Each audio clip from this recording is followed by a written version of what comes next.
All right, it's time to take a look at the Allied national objectives in Axis and Allies Anniversary Edition.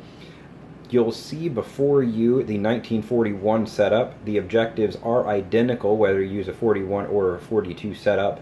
How easy or difficult they are to achieve may be a little bit different just because you're starting territories and your starting array of troops is going to be a little bit different depending on which scenario you're using.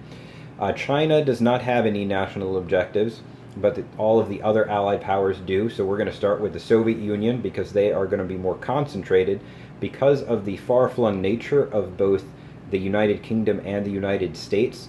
There's going to be some Atlantic and some Pacific stuff. I will do my best to not zoom all over the board, but there may still be some of that going on. So for the Soviet Union, they have two objectives. So there isn't quite as much to focus on. One is worth 10 IPCs, the other one is worth 5. So for their 10 IPC advantage, the Allies, doesn't matter which ones, but the Allied forces together must control at least 3 of the following territories. 2 of them are up here in Scandinavia, Finland, Norway. So they've got to control those. And then Poland, well, not East Poland, but regular Poland over here. Bulgaria, Romania, which is down here, along the same front with Germany. Czechoslovakia, Hungary, which is just back here, and then the Balkans. Now they need 3 of those 4, and you might think, well, they're already on the border here, so it shouldn't be too hard. Keep in mind that Germany goes before the Soviet Union in a 41 setup, so Germany is going to be pushing out this way before Russia even gets a chance to go. In a 42 setup, Russia goes first, but Germany is already pushed deep into Soviet territory at that point. So that is going to be somewhat difficult.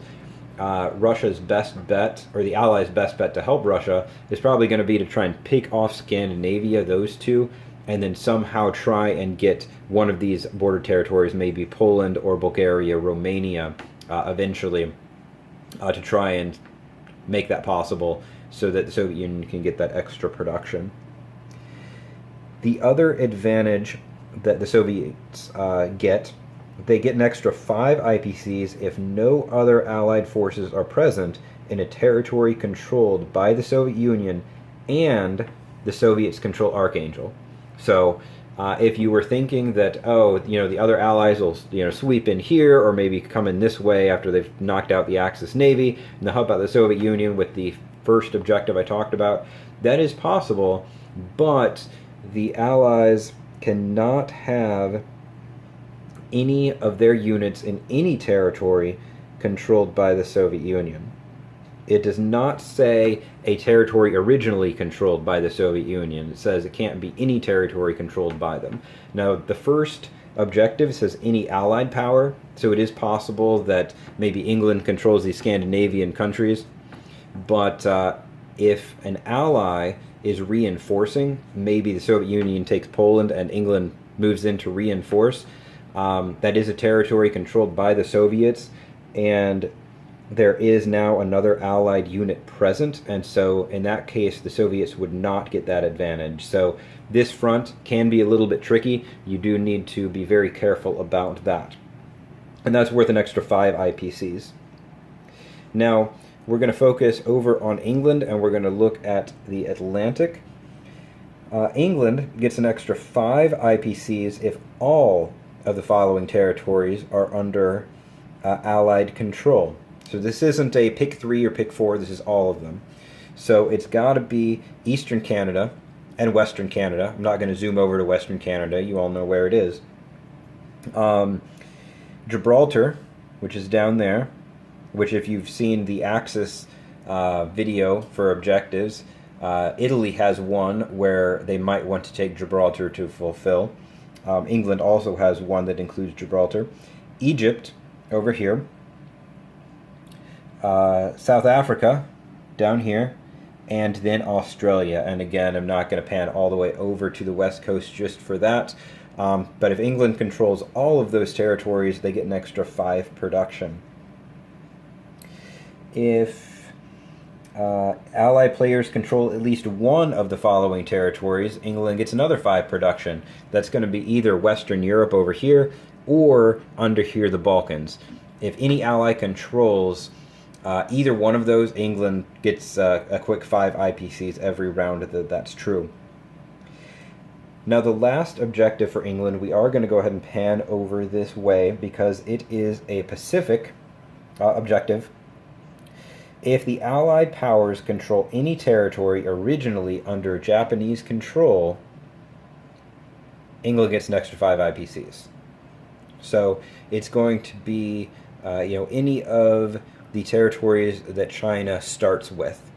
And in this scenario, you can tell by color, if it's a 1942 setup and they have expanded into China, and down here taking East Indies or taking like Borneo, it's a territory they start with in the scenario, but it is not officially a Japanese territory, and it is my take that that would not count in this case. It would have to be a territory that is Japanese colored to count for that. But any ally takes it, and England gets an extra 5 IPCs, so that's kind of nice. Now let's take a look at the United States. The United States actually has 4 objectives. It's the only country with 4. We will start with the Pacific, again to prevent a lot of panning back and forth. The U.S. gets an extra 5 IPCs if the Philippines is under Allied control. That's pretty easy, pretty straightforward. Well, I don't know if it's easy, but it's pretty straightforward. In a 42 setup, Japan controls the Philippines to start with. Japan may or may not have it before America's first turn in a 41 setup, but they're probably going to be swinging around on turn 2. I mean, maybe not, but they probably will on turn 2 to try and take it. The next objective, while we are over here, another Pacific one, if at least 3 of the following territories are in Allied control, America gets another 5 IPCs. That's going to be Midway, which is up here. It's covered up by those carriers, but it's over there. Is Wake Island, which is over here. The Hawaiian Islands, which of course are over there. And or the Solomon Islands, which are down here. So that is at least 3 of those 4 need to be under Allied control for the U.S. to succeed. But if that is true, then America gets an extra 5 IPCs. And the next objective we're going to look at is actually, it's not really an east or a west objective. If the Allies control western U.S., eastern U.S., and central U.S., America makes a quick $5. Pretty easy. That's probably one that they're going to get pretty much every turn. I'm going to go ahead and pan over here, not only because I mentioned eastern U.S., but because the last objective is focused over here in the Atlantic. And so for this one, it's pretty straightforward, and it does overlap a little bit with one of England's. If the Allies control France, America gets some money. So both England and the U.S. benefit if the Allies manage to take France. Though England can alternatively get the same benefit instead if the Allies control the Balkans. The U.S. would not get anything extra in that case. Here, let me zoom out a little bit there. So those are the objectives for the Allied powers. Again, the Soviets have 2. One is worth 10, one is worth 5. The U.S. has 4. All of them are worth 5. And England has 3. All of those are worth 5. The Soviets focused strictly over here. The British spread out a little bit, as well as the Americans. So those are the national objectives for the Allies. Just like I mentioned in the Axis video, if you're kind of pondering between 2 moves and one of them will secure you an objective and get you some extra IPCs, then that's definitely something worth considering. Though I would not recommend stringing yourself out and doing something that puts you in a bad position just to accomplish one of these. Now, fortunately, these are areas of the map you're probably going to be focusing on anyway. So you shouldn't have to go too far out of your way. It's just a nice little boost, a nice little bonus to do things a little bit more historically, or at least to be a little bit more focused on maybe what they were focused on historically. So I hope you guys enjoyed this video. I've been wanting to get a little bit more Anniversary Edition content out for a while. Put a number of strategy videos up yesterday. And so these are meant to supplement that. I have played several rounds of the 1942 setup, but I've not actually played a 1941 setup, so this is a lot of theoretical for me, those strategy videos based on how the map looks and what I know and the turn order. This is what I would do. But I'm very interested if any of you have played 41 videos. In fact, I know there are a couple of videos out there.